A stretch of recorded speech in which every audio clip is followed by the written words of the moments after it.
Hello everyone, welcome to my channel math survey. Friend, आज हम solve करेंगे RRB NTPC previous year question paper.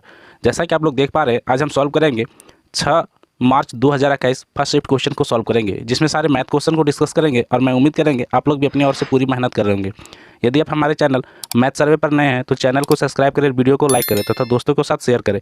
मैं session को continue करता हूँ। ये अगर आपका आज का पहला क्वेश्चन, एक वर्ग का परिमाप 160 सेंटीमीटर है तो वर्ग का विकर्ण की लंबाई सेंटीमीटर में ज्ञात करने बोलता है। तो हम क्या जानते हैं, पेरीमीटर ऑफ अ स्क्वायर क्या होता है, 4 इंटू साइड, 4 इंटू भुजा होता है। ठीक है, तो पेरीमीटर ऑफ स्क्वायर क्या दिया हुआ है, 160, 4 इंटू साइड। ठीक है, तो 4 से काटेंगे क्या, 4 4 जा 16, 0 यानी साइड बराबर क्या आ गया, 40 सेंटीमीटर। ठीक है, हमको पूछा क्या है, इसका विकर्ण को पूछा है। तो हम क्या जानते हैं, यह मान लेते हैं एक स्क्वायर है। ठीक है, यहाँ से 40 40 साइड हो गया इसका। ठीक है, तो हम क्या जानते हैं, जब सभी साइड बराबर होता है इसका विकर्ण क्या होगा, 40 √2 हो जाएगा। ठीक है, यहीं से हम आंसर को मार लेंगे और करेक्ट ऑप्शन नंबर 2। अब कैसे निकालते हैं देख लेते हैं। पाइथागोरस प्रमेय लगाते हैं। ठीक है, अब विकर्ण बराबर यानी डायगोनल बराबर क्या लिखेंगे, √40 का स्क्वायर प्लस 40 का स्क्वायर। यहाँ से 40 कॉमन ले लेंगे तो क्या बचेगा, 1 + 1 दैट मीन्स 14 √2 सेंटीमीटर। ये तो आया करेक्ट ऑप्शन नंबर 2। चलिए अगला क्वेश्चन पे चलते हैं।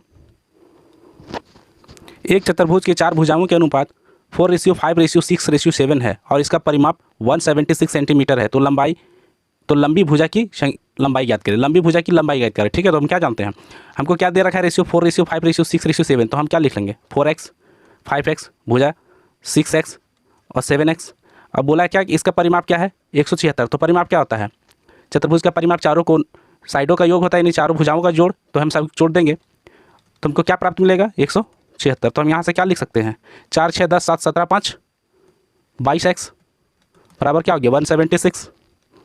11 से काटेंगे, 11 दूनी की 22, 11 के में 11, 11 छक 66, 2 8 16। तो x बराबर क्या दिया, 8। हमको पूछा क्या, सबसे लंबी भुजा। सबसे लंबी भुजा क्या है, 7x यानी 7x। तो 7 × 8 7 8 56 सेंटीमीटर। Correct option number 2। चलिए नेक्स्ट क्वेश्चन पे चलते हैं। दो संख्याओं का योग 434 है और उसका मासपा यानी महत्तम समाप्तवर्तक HCF कितना, 31 है। तो संख्याओं के कितने युग्म उपरोक्त शर्तों को संतुष्ट कर रह सकते हैं। ठीक है, कहने का मतलब ये क्वेश्चन बहुत सुंदर है। ठीक है, सुपर क्वेश्चन है LCM HCF का। देखिए कैसे बनाते हैं। यहाँ से क्या बोला है कि HCF का 31, तो कोई संख्या मान के क्या, दो संख्याओं का योग क्या 434 है। तो एक संख्या क्या 31A हम लिख सकते हैं ना, चूंकि HCF क्या 31 है, प्लस दूसरी संख्या क्या होगा 31B। दोनों संख्याओं का योग क्या बोलता है, 434। ठीक है, चूंकि क्या 31A 31B लिखे, चूंकि क्या ये HCF दिया हुआ है। ठीक है, यहाँ से क्या 31 कॉमन लेंगे तो A + B बराबर क्या हो गया, 434। और 31 से काटेंगे तो ये 14 बार में कट जाएगा। ठीक है, A + B का वैल्यू क्या आया, 14। अब बोला कि ऐसा कितना पेयर बन सकता है जो इसको संतुष्ट कर सकता है। ठीक है, तो यहाँ से हम क्या लिख सकते हैं, 1 + 13। ठीक है, दूसरा पेयर क्या हो जाएगा, 2 + 12। तीसरा पेयर 3 + 11। चौथा 4 + 10।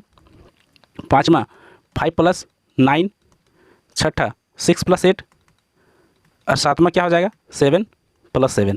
ठीक है, लेकिन हमको पूछा कि कितना पेयर, ये कितना उपरोक्त पेयर यानी युग्म इसको संतुष्ट करता है। तो हम क्या जानते हैं, ऐसे क्वेश्चन में हम सभी पेयर को नहीं ले सकते हैं। ठीक है, हम उस पेयर को लेते हैं जो को प्राइम होता है या जिसका HCF 1 हो। तो हम यहाँ से क्या दे रहे हैं, 1 और 13 का HCF क्या 1, यानी एक पेयर मेरा आ गया। लेकिन 2 और 12 इसका HCF 1 है क्या, नहीं, तो इसको हम काट देंगे। इसका HCF क्या 2 है। 3 + 1, ठीक है, इसका HCF क्या 1 है, इसको ले लेंगे। और ये क्या, इसका HCF क्या 2, इसको हटा देंगे। यहाँ से 5 + 9 इसका HCF क्या है 1 है, इसको ले लेंगे। यहाँ से 6 + 8 इसका HCF 2 है। 7 + 7 इसका HCF क्या है 7 है। तो हम यहाँ से कितना युग मिल रहा है, 1 2 3, यानी टोटल पेयर कितना मिल रहा है 3। Correct option number 1। चलिए नेक्स्ट क्वेश्चन पे चलते हैं। 27 × 4.15 + 30.8 / 22 का मान ज्ञात करने बोलता है। ठीक है, क्वेश्चन सिंपल है। ठीक है, बस पॉइंट में दिया हुआ है 27 × 4.15 + 30.8 / 22। ठीक है, तो इसको मल्टीप्लाई करेंगे सबसे पहले और इसको डिवाइड करेंगे। ठीक है, इसको डिवाइड करेंगे तो कितना बार में कटेगा, देखिए 22 1 बार में, पॉइंट क्या 88 हो गया 4 बार में। ठीक है, पॉइंट 1.4 बार में क्या ये कट जा रहा है। यहाँ से मल्टीप्लाई करेंगे 27 × 4.15 तो क्या देगा 112.05 प्लस 1.45, सॉरी 1.4।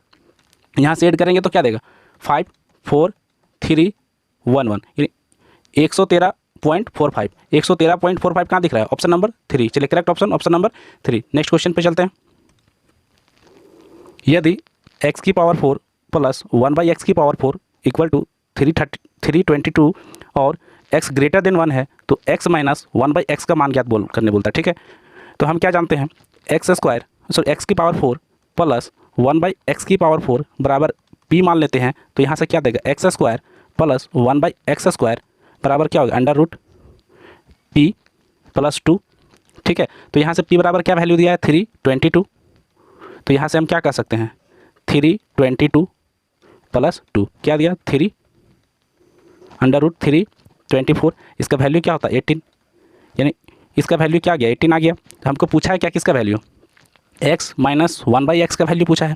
तो जब भी 1 माइनस x का वैल्यू पूछेगा तो अंडर रूट क्या करेंगे, यहाँ पे प्लस रहेगा तो यहाँ पे हम प्लस करते हैं बीच में, लेकिन जैसे ही माइनस में पूछेगा तो हम साइन क्या डालेंगे, माइनस का डालेंगे। तो यहाँ से क्या करेंगे, 18 माइनस 2। ठीक है, 18 माइनस 2 क्या हो गया, 16, दैट मीन्स 4। कितना दिया, x माइनस 1/x का वैल्यू क्या दिया, 4। यानी करेक्ट ऑप्शन ऑप्शन नंबर 3। चलिए नेक्स्ट क्वेश्चन पे चलते हैं। साइन 60 डिग्री कॉस 60 डिग्री का मान ज्ञात करने बोलता है। ठीक है, तो साइन 60 का वैल्यू क्या होता है, √3/2 और कॉस 60 का वैल्यू क्या होता है, 1/2। सिंपली है, क्या आएगा, मल्टीप्लाई करेंगे तो √3 ऊपर आ जाएगा, नीचे 4 आ जाएगा। Correct option option number 3। चलिए नेक्स्ट क्वेश्चन पे चलते हैं। दो धनात्मक संख्याओं का गुणनफल 0.60 है और एक संख्या दूसरी संख्या का 1/15वां हिस्से के बराबर है, तो संख्याएं ज्ञात कीजिए। सबसे पहले क्वेश्चन को यहाँ से पकड़ेंगे और यहाँ से पकड़कर हम ऑप्शन बाई टिक कर लेंगे। देखिए कैसे क्या बोलता है, पहली संख्या एक संख्या दूसरी संख्या का क्या है, 1/15वां हिस्सा, यानी पहली संख्या छोटी होगी, बड़ी संख्या ज़्यादा बड़ा होगी। चूँकि पहली संख्या क्या बोला, दूसरी संख्या का 1/15वां हिस्सा है, छोटी संख्या। तो यहाँ से हम ऑप्शन में देख लेंगे कि ये संख्या बढ़ा दिया हुआ दोनों में, ये संख्या बढ़ा दिया, ये संख्या बढ़ा दिया, तो हमारा ऑप्शन क्या होगा, छोटी संख्या, जो पहला छोटी संख्या हो। तो मेरा ऑप्शन क्या, ऑप्शन नंबर 2। चलो इसको सॉल्व कैसे करते हैं तरीके से उसको देख लेते हैं। हमको क्या, दो संख्या का मल्टीप्लाई क्या दिया है, a × b बराबर 0.60। ठीक है, दूसरा कंडीशन बोला एक संख्या, मान लेते हैं एक संख्या a क्या है, b का दूसरी संख्या का 1/15वां हिस्सा है, दूसरी संख्या का 1/15वां हिस्सा ये है, तो 1/15वां हिस्सा इसको बनाएंगे, चूँकि संख्या क्या हो जाएगा, बराबर हो जाएगा। तो यहाँ से क्या लिख सकते हैं, 15a बराबर b लिख सकते हैं। ठीक है, तो यहाँ से अब हम क्या करेंगे, a × b बराबर क्या हो गया, 0.60। a × b का वैल्यू क्या हो जाएगा, 15a, और यहाँ से क्या हो जाएगा 0.60। तो यहाँ से हो गया 15a² बराबर 0.60। तो यहाँ से 15 चौके 60 यानी 0.4, a का स्क्वायर बराबर 0.4 है, तो a बराबर क्या आएगा, 0.2। अब a बराबर 0.2 आ रहा है तो b बराबर क्या आ गया, 3। b बराबर 3 आ जाएगा, चूँकि यहाँ से पुट करके देख लेते हैं, 15 × 0.2 बराबर b, तो यहाँ से क्या आएगा, 15 दूनी 30 यानी 3.0 बराबर b, यानी b का वैल्यू क्या दिया, 3 दिया। लेकिन हम इस को हम सॉल्व करके बता दें, लेकिन हमको ऐसा यूज़ नहीं करना है एग्जाम में यूज़ करना है, यहाँ से पकड़ लेना। चूँकि यहाँ सबसे पहले यहाँ ऑप्शन में ही दे दिया कि क्वेश्चन में बोला कि पहली संख्या छोटी होगी, तो पहली संख्या छोटी यही हमको दिख रही है, बड़ा संख्या दूसरी संख्या बड़ा होना चाहिए। तो बाकी ऑप्शन में क्या, पहली संख्या बड़ा है। ठीक है, चलिए करेक्ट ऑप्शन ऑप्शन नंबर 2। चलिए अगला क्वेश्चन पे चलते हैं। यदि 3% नमक युक्त 1 बिलियन की 5 लीटर मात्रा में से 2 लीटर पानी वाष्पित हो जाती है, तो शेष बिलियन में नमक की मात्रा, नमक की कितने प्रतिशत होगी। ठीक है, बहुत सुंदर क्वेश्चन है, बहुत अच्छा क्वेश्चन है। देखिए क्या बोलता है कि 5 लीटर, यानी 5 लीटर को हम क्या लिख सकते हैं, 500 ml। ठीक है, मैं क्या बोलता है, 3% क्या है, नमक है, तो इसका 3% हम निकाल देते हैं, काट देंगे यहाँ से, 0 हट जाएगा, तो क्या होगा, 150 ml मेरा क्या है, नमक है। ठीक है, लेकिन क्या बोलता है, कोई वजह या गर्मी जो भी है, 2 लीटर पानी क्या होता है, वाष्पित हो जाता है, 2 लीटर पानी वाष्पित हो जाता है। 5000 में 2000 माइनस कर देंगे तो क्या बचा, 3000, यानी 3000 ml मेरे पास क्या बोला, सॉल्यूशन बच गया। यानी ठीक है, इस सॉल्यूशन में बोलता है कि नमक की मात्रा कितना % होगा। तो नमक तो वाष्पित नहीं होगा, होगा तो पानी वाष्पित, यह क्या है, पानी वाष्पित हो रहा है, तो हमको नमक हुबहू लिख देना है। तो हमको नमक का परसेंटेज 3000 में निकाल देना, तो 150/3000 × 100, यही तो परसेंटेज निकलता है। यहाँ से 0 से 0, 3 0 से 3 0 हट जाएगा, काटेंगे 15, 3 × 5 = 15, यानी 5%। नमक का वैल्यू क्या बढ़ के क्या हो गया, 5% हो गया जब पानी घट रहा है। ठीक है, करेक्ट ऑप्शन ऑप्शन नंबर 4। चलिए नेक्स्ट क्वेश्चन पे चलते हैं। एक व्यक्ति 32 किलोमीटर की दूरी तय करता है। 1 घंटे 20 मिनट के बाद उसने देखा कि उसके द्वारा तय की गई दूरी शेष दूरी की 5/7 के बराबर है, तो उसकी चाल km/h में पूछा कितना होगा। ठीक है, बहुत प्यारा क्वेश्चन है, इस समझ पे डिपेंड करता है कि क्वेश्चन, बाकी क्वेश्चन बहुत लेंदी है। ठीक है, देखिए कैसे शॉर्ट में बनाएंगे क्वेश्चन को। यहाँ से बोल रहा है क्या कि टोटल दूरी क्या 32 किलोमीटर है। ठीक है, और यहाँ से क्या बोलता है, शेष दूरी क्या है, 5/7 है, यानी हम कह सकते हैं 5 शेष क्या है 5 और क्या है 7, तो क्या हो गया 12 यूनिट, और 12 यूनिट का वैल्यू क्या दिया हुआ है टोटल 32 किलोमीटर। ठीक है, लेकिन हमको क्या बोलता है कि उसके द्वारा तय की गई दूरी शेष दूरी का 5/7 के बराबर, यानी 5 यूनिट का वैल्यू पूछा है, तो 5 यूनिट बराबर क्या आ जाएगा 32/12 इंटू 5। ठीक है, यहाँ से काटेंगे तो क्या 16, 6, 3 और 8, 8 × 5 = 40/3 किलोमीटर। ये मेरा क्या आ गया डिस्टेंस आ गया। ठीक है, डिस्टेंस आ गया 40/3 किलोमीटर। हमको उसके बाद क्या टाइम क्या यहाँ दिया वो 1 घंटा 20 मिनट में, तो टाइम हम कैसे निकालेंगे, टाइम 1 घंटा और 20 मिनट, तो 20 मिनट को घंटा में चेंज करेंगे, चूँकि यहाँ किलोमीटर पर आवर में पूछा है तो घंटा में चेंज करेंगे, 60 से डिवाइड करेंगे, काटेंगे 1/3, 3 × 1 = 3 और 1 4/3 आवर। ठीक है, तो हम क्या जानते हैं स्पीड बराबर डिस्टेंस बाई टाइम, तो डिस्टेंस क्या है 40/3 इंटू क्या लिखेंगे डिवाइड 4/3, 3 कट जाएगा 4 दाएँ, स्पीड क्या है 10 kilometre per hour. Correct option number 3। चलिए नेक्स्ट क्वेश्चन पे चलते हैं। 15 पुरुष किसी कार्य को 30 दिन में पूरा कर सकते हैं, 9 पुरुष उसी कार्य को कितना दिन में पूरा करेंगे। हम हर क्वेश्चन को ट्रिक से बताने की कोशिश करते हैं। ठीक है, इससे शॉर्ट पॉसिबल नहीं है, और एग्जैक्ट आंसर लाने के लिए बस इसी तरह से बनाना होगा और प्रैक्टिस करना होगा। वीडियो को हमेशा देखते रहिए। ठीक है, यहाँ से क्या बोलता है 15 पुरुष किसी वर्क को 30 दिन में करता है, 9 पुरुष उसी वर्क को कितना दिन में पूरा करेगा। तो इसका फॉर्मूला क्या होता है M1D1 बराबर M2D2।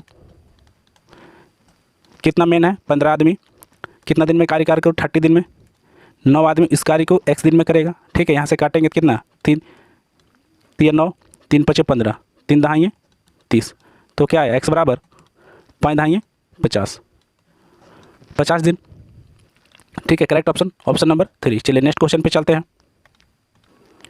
2500 की धनराशि 8.1/4% वार्षिक ब्याज के दर से 1 मार्च 2018 से 12 मई 2018 तक की अवधि के लिए साधारण ब्याज ज्ञात करने बोल रहा है। ठीक है, बहुत क्वेश्चन अच्छा है। इसमें क्या सबसे पहले हम टाइम को देख लेते हैं, क्योंकि टाइम एग्जैक्ट टाइम नहीं दिया हुआ है, तो हम क्या जानते हैं 1 मार्च 2018 से क्या बोलता है 12 मई 2018 तक का टाइम बोलता है। तो मार्च में हम क्या जानते हैं 1 मार्च कितना होता है 31 प्लस अप्रैल क्या 30 दिन का, फिर क्या मई क्या बोलता है 12 दिन लेना है, तो टोटल क्या हो जाएगा 213 336 और 17 यानी 73 डेज। ठीक है, 73 डेज है, लेकिन हम इसको क्या ईयर में कन्वर्ट करेंगे, चूँकि जब भी हम सिंपल इंटरेस्ट में बैठाते हैं तो ईयर में बैठाते हैं। ठीक है, तो यहाँ से 365 से डिवाइड करेंगे तो काटेंगे तो 5 बार में कटेगा। ठीक है, 1/5 यानी 1/5 क्या आ गया ये साल में कन्वर्ट हो गया। ठीक है, अब तो कुछ नहीं है, यहाँ से सिंपल इंटरेस्ट का फॉर्मूला बैठा देंगे। प्रिंसिपल क्या दिया हुआ है 2500, रेट है क्या है 8.1/4%, 8 चौके 32 अरब 33.33/4 इंटू 1/5 और बाई 100।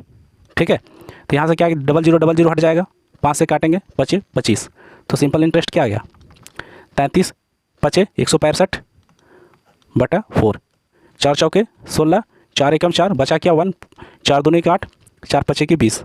ठीक है, तो क्या है 41.25, सिंपल इंटरेस्ट क्या है 41.25। Correct option number 1। चलिए नेक्स्ट क्वेश्चन पे चलते हैं। 480 की एक धनराशि साधारण ब्याज की एक निश्चित दर पर 5 वर्ष में 600 रुपये हो जाती है। यदि ब्याज दर में 2% की वृद्धि की जाए तो ब्याज राशि में कितनी वृद्धि होगी। ठीक है, क्वेश्चन अच्छा है। यहाँ से क्या बोलता है अमाउंट क्या मेरा हो जाता है 600 रुपया।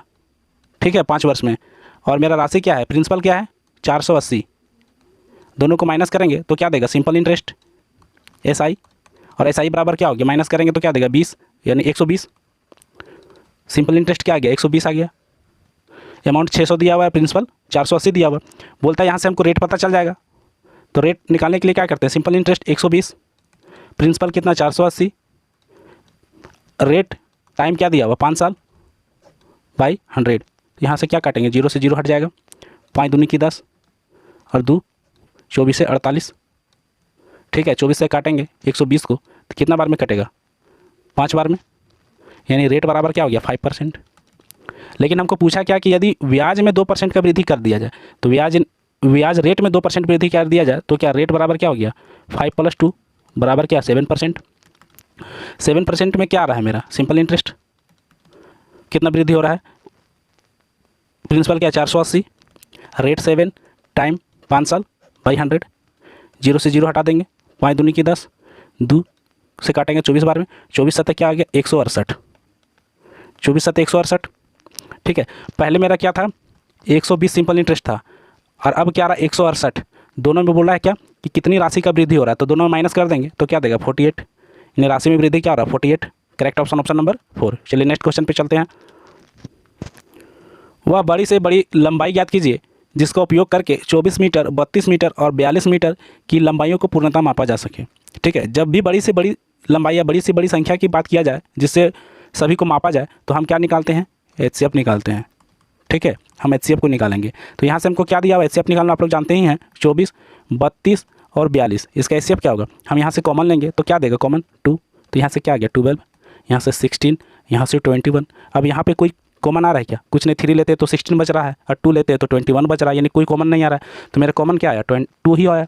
तो हाईएस्ट कॉमन फैक्टर HCF क्या आ गया 2 metre. Correct option option number 2। चलिए नेक्स्ट क्वेश्चन पे। ताश के पत्तों की एक गड्डी से यादृच्छिक रूप से एक पत्ता निकाला जाता है। फेस कार्ड यानी फेस कार्ड मिलने की प्रायिकता ज्ञात करने बोलता है। तो हम क्या जानते हैं, प्रोबेबिलिटी बराबर क्या होता है, total outcome by total number. Total outcome क्या होता है, यहाँ पे टोटल आउटकम हमको क्या बोला है, फेस कार्ड। फेस कार्ड कितना होता है 12। ताश की गड्डी में टोटल फेस कार्ड क्या होता है 12 होता है। और टोटल नंबर ऑफ कार्ड क्या होता है 52। ठीक है, तो बस यहाँ पुट कर देंगे 12/52। यहाँ से काटेंगे 4 से, 4 तरीके 12, 4 एकम 4, 4 तरीके 12। तो यहाँ से क्या आ गया 3/13। Correct option option number 1। चलिए अगला क्वेश्चन पे चलते हैं। एक खुदरा विक्रेता एक थोक व्यापारी से 15 कलमों की अंकित मूल्य पर 20 कलम को खरीदता है। यदि वह इन 20 कलमों को 1% छूट पर बेचता है तो खुदरा विक्रेता को होने वाली प्रतिशत लाभ ज्ञात बोलता क्या है। सबसे पहले इस क्वेश्चन को यहाँ तक हम देखेंगे। एक खुदरा विक्रेता एक थोक व्यापारी से 15 कलमों को अंकित मूल्य पर 20 कलम को खरीदता है, यानी कह सकते हैं क्या 15 कलमों का अंकित मूल्य बराबर 20 कलमों का कॉस्ट प्राइस पर खरीदता है। यहाँ से क्या हो गया MP/CP, यहाँ से काटेंगे कितना 3 बार में, ये 4 बार में, तो यहाँ से क्या आ गया 4/3। यानी मार्क प्राइस 4 आ गया तो कॉस्ट प्राइस कितना आया 3 आया। हम इसको क्या सुविधा के लिए क्या करेंगे, डबल जीरो बैठा देंगे 400 और 300 मान लेंगे तो कोई समस्या नहीं होगा। ठीक है, यहाँ से हमको क्या मार्क प्राइस 400 है, लेकिन बोला क्या कि इन 20 कलमों पे 1% का छूट देता है, 1% का छूट दे रहा है। ठीक है, यानी 100 में 100 का 1% 1 होता है मार्क प्राइस पर। मार्क प्राइस पे छूट दे रहा है 1% का, 100 का 1% 1 होता है, तो 400 का 1% कितना होगा 4 होगा। यानी सेलिंग प्राइस हम क्या लिख सकते हैं, मार्क प्राइस 400 - 4 बराबर क्या हो गया 396।